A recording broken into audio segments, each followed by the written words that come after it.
On a briefing on Friday, spokesperson for the United Nations, Stefan Dujarric, said that the UN has not seen any improved access despite the declaration of a humanitarian truce by Abiy Ahmed's government in March. The spokesperson said that the UN had delivered just 20 trucks of aid since the declaration of the humanitarian truce that was expected to allow better access to aid workers.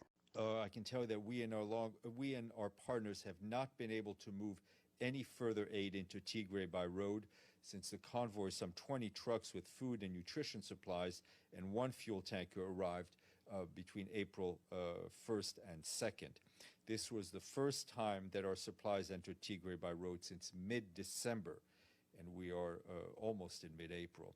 And the first time in 8 months that humanitarian fuel supplies have been moved through the Semera-Mekelle corridor. Dujarric also mentioned that humanitarian organizations in Tigray are facing challenges in meeting the needs of people due to the depletion of basic supplies and the continued termination of basic services such as communication and banking.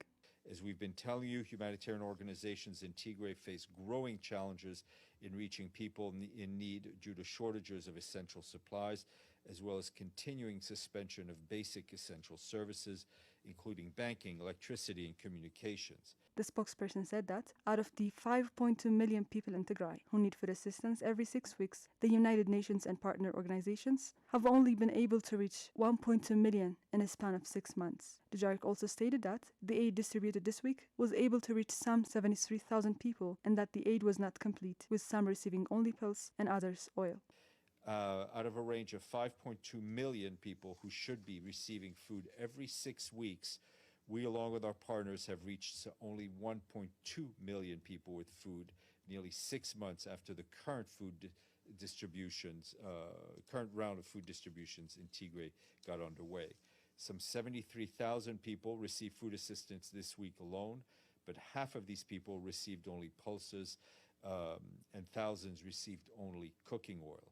No food feeding has been available in Tigray over the past week due to lack of food stocks. The spokesperson for the United Nations also stated that UN and partners were able to deliver 428 metric tons of humanitarian aid through air transport since July, and that this corresponds to just 11 trucks. UN airlifts between Addis and Mekelle are continuing, with about 76 metric tons of nutrition supplies flown in this week. In total, 428 metric tons of humanitarian supplies have been transported by air since July. This has been critical, but corresponds to only about 11 trucks, or half what could have been transported by road convoy.